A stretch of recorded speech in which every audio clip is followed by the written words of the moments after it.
State of the Nation. Diskriminasyon daw sa mga transgender student ang sapilitang pagpapaputol ng kanilang mga buhok ng isang paaralan sa Maynila para makapag-enroll. Nagprotesta ang grupo ng LGBTQIA+ para mabago ang pulisiya. Ang sagot ng paaralan sa report ni Ian Cruz. No haircut, no enrollment. Kaya ang gabewang na buhok ng transgender na si Jen, labag sa loob niyang pinaputol. Sobrang lungkot ko po that time po noon na halos hindi na rin po ako kumakain. Umiiyak po ako tuwing gabi. Pulisiya raw ng Eulogio Amang Rodriguez Institute of Science and Technology o IRIS sa Maynila na bawal ang mahabang buhok sa mga lalaki. Napakatindi po talaga ng diskriminasyon sa LGBT dahil hindi talaga sila ine-enroll hanggat hindi sila nagpapagupit. Wala naman talagang kinalaman yung buhok sa pag-aaral. Actually, hindi pa po sila satisfied sa gupit ko, but enroll po nila ako kasi shoulder na po itong buhok ko eh. Kaya sa kilos protesta, Ngayon ay lumalaban ang Beki ng Bayan! panawagan nilang baguhin ang student handbook. Sinunog din nila ang bahagi patungkol sa takdang gupit para sa mga lalaki. Kailangan po naka-fixie cut po kami or 2x3 na gupit po. Maki, Beki! Wag masukot! Ayon sa Commission on Higher Education, ang gumagawa po ng student handbook ay hindi ang komisyon, yung university. Pag ginagawa at nire-revisa yan, dapat may konsultasyon sa mga estudyante. sa pahayag ng IRIS, sinabi nilang pwedeng mag-enroll para sa second SEM ang lahat ng estudyante, anuman ang kasarian at haba ng buhok. Napagkasunduan na rin daw ng pamunuan ng paaralan at ng Baghari IRIS chapter na pag-usapan ng bagong implementing rules and regulations ukol sa enrollment. Ian Cruz nagbabalita para sa GMA Integrated News. Nauwi sa habulan at barilan ng pananambang ng riding in tandem sa isang lalaki sa Laguna. Nakainkwentro nila ang mga pulis na nagkataong nagpapatrol sa lugar. May report si John Consulta.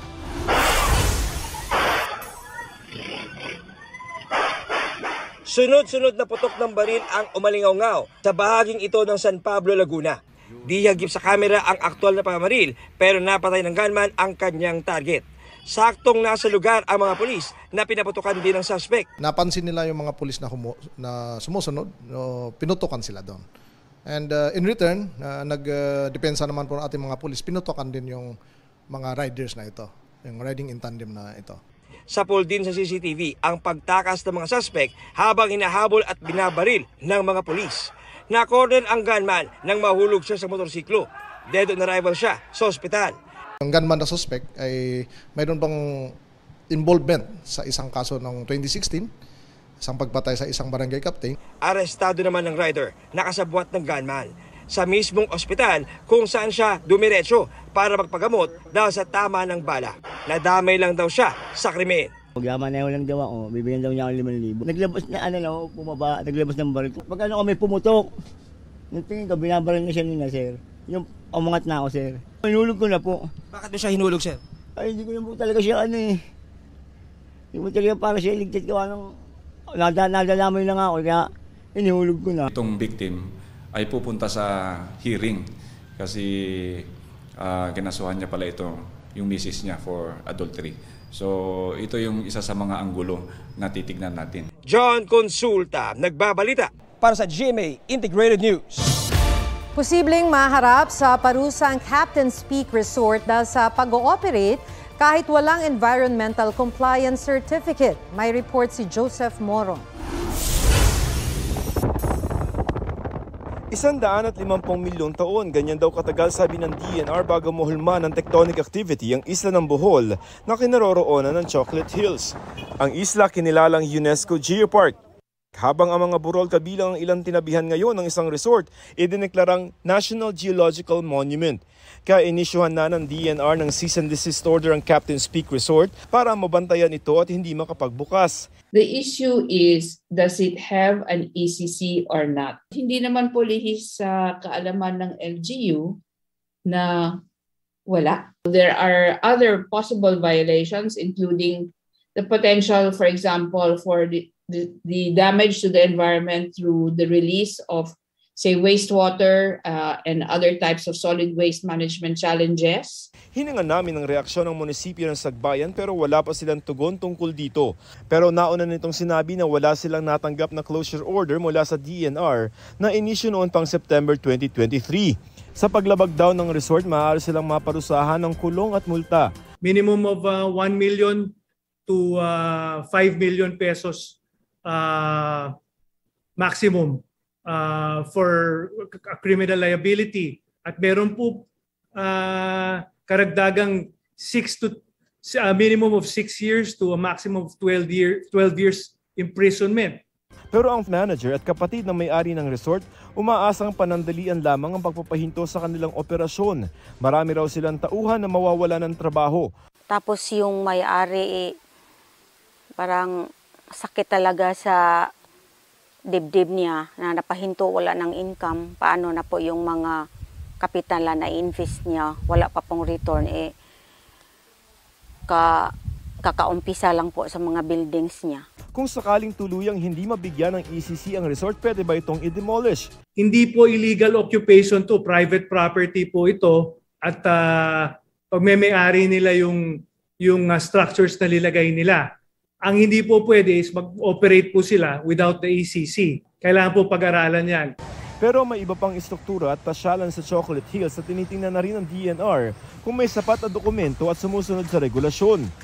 Kabilang ang budagta sa Barangay Tamboan sa Carmen, Bohol na may hagdanan at view deck na itinayo mismo sa isa sa mga burol. Joseph Morong nagbabalita para sa GMA Integrated News. Sumagot na ang kampo ni Pastor Apollo Quiboloy sa inihain sa kanyang show cause order ng Senado. Git ng kampo ni Quiboloy, wala nang saysay ang pagdalo niya sa mga pagdinig dahil tila hinatulan na umano siyang guilty sa krimen. Hihintayin daw nila ang magiging tugon ng Senado bago gumawa ng susunod na hakbang. Si Senadora Risa Ontiveros hihilingin raw kay Senate President Juan Miguel Zubiri na aprubahan ng warrant of arrest laban kay Quiboloy.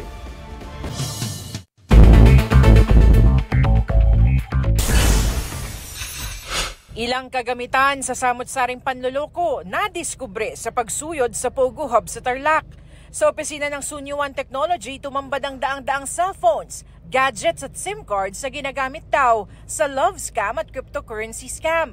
Nadiskubre rin ng studio na may mga equipment, pati mga wig na ginagamit umano sa love scam. Halos 40 sasakyan ang na-recover na ginagamit daw sa mga illegal na aktibidad. Na-inquest na ang 7 dayuhan at isang Pinay na nanakit at nagkulong umano sa 2 Pogo workers na naging mitsa ng raid. Suspensyon sa 23 tauhan ng National Food Authority binawi ng Ombudsman. Sabi ni Ombudsman Samuel Martires sa Super Radio DZBB, lumabas sa paunang investigasyon na wala silang partisipasyon sa umano'y paluging pagbebenta ng rice buffer stock sa mga pinaburang trader. Salima Refra, nagbabalita para sa GMA Integrated News. Ngayon pa lang, usap-usapan na ang headliner sa Lollapalooza Berlin 2024. On spotlight naman si BTS superstar V sa release ng kanyang bagong single. May report si Nelson Canlas.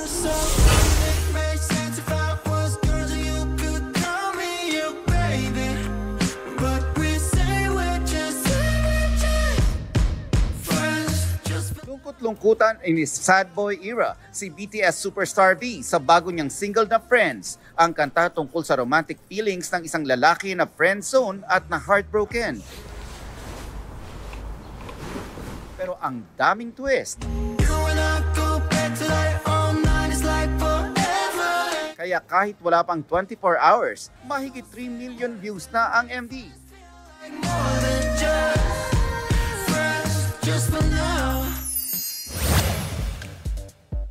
Headliner ng Lollapalooza Berlin, ang Korean boy band na 17. Makakasama nila ang big stars na sina Sam Smith, Burna Boy, Martin Garrix, dating One Direction member na si Niall Horan at Louis Tomlinson, pati na ang The Chainsmokers. Ang 2-day festival ay gaganapin sa September. Nelson Canlas nagbabalita para sa GMA Integrated News. Dahil sa mahal na gamutan, pinipili ng ilang cancer patient na uminom ng mga supplement o gamot na nakita nila sa social media na nagsasabing nakakagaling ito. May paalala ang isang cancer survivor na dating tumangkilik ng mga yan. May special report si Mariz Umali. 2014 nang madiskubre ni Mary Ann Eduarte ang bukol sa kanyang kanang dibdib. Pero dahil sa takot, 2 taon pa bago siya nagpasuri. 2016 nang makumpirma na malignant ang tumor sa kanyang dibdib. Pero imbes na magpakimo, uminom siya ng supplements na nakita niya sa social media. Sabi nga po, nakaka-cure ng cancer, nakakatunaw ng cancer cells na hindi na kailangan ng chemotherapy. Napabilib daw siya ng mga testimonya ng mga napagaling umano ng mga food supplement. Sa isang buwan, umabot ng hanggang 50,000 pesos ang kanyang ginagastos para rito. Pero imbis malusaw, kumalat ang cancer cells sa kanyang baga at buto. In 7 years na pagtitake niyan, hindi po natanggal yung aking sakit. Kaya much better po na pumunta po tayo sa tamang doktor at doon po tayo magpagamot. Kadalasang umaabot ng milyon ang gamutan sa cancer. At depende sa uri ng cancer, 20,000 hanggang 120,000 ang kada session ng chemo. Kaya hindi na raw katakatakang maraming pasyente ang naniniwala sa mga produktong kaya umanong gamutin ito. Most of the patients would opt for alternative medicine thinking that they would save more or it will be less expensive than the traditional chemo treatment. Aminado ang Food and Drug Administration na mahirap habulin ang mga kumpanya at individual na nagpo-promote ng mga peking gamot. Sa halip, naglalabas sila ng mga babala sa kanilang social media page. Cancer-free na ngayon si Mary Ann. At sa kanyang itinuturing na second life, may bago raw siyang misyon. Lahat ng pinagdadaanan natin na alaw ni Lord para matuto ka. And at the same time, makakapag-share ka ng tama doon sa mga taong maaaring dumaan din o magkaroon din ng experience na kagaya ko. So, every time na may mag-a-ask sa akin na kung tama ba yung ganito, ganyan, nakakapag-advise ako ng tama sa kanila kasi napagdaanan ko siya. Mariz Umali, nagbabalita para sa GMA Integrated News. Tumatak daw kay Pangulong Bongbong Marcos ang usapin ng West Philippine Sea sa kanyang pakikipag-usap sa mga pinuno ng Germany at Czech Republic. Sabi ng Pangulo, magandang marinig mula mismo sa dalawang leader, hindi lang ang kanilang suporta, kundi pati ang kanilang saloobin sa issue. Pinalagan din ng Pangulo ang bagong pahayag ng Foreign Ministry ng China na nang uudyok daw ang Pilipinas.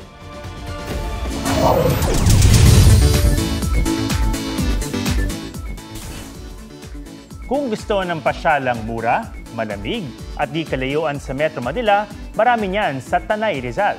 Dinayo ito ng ilang K-pop stars at naging shooting location din ng Black Rider. G. tayo riyan sa report ni Von Aquino. Ang Tanay Rizal hindi lang dinarayo dahil sa magagandang tanawin kundi sa mga nagagandahang falls din. First on our list ang prime tourist destination ng Tanay na Daranac Falls. 25 feet ang pinakamalalim na bahagi nito, kaya't perfect para sa mahilig mag-dive. Kung hindi marunong lumangoy, maaaring magdala o umarkila ng life vest. Abot kaya ang entrance fee na 75 pesos sa adults, 60 pesos sa senior citizens, at 50 pesos sa mga bata.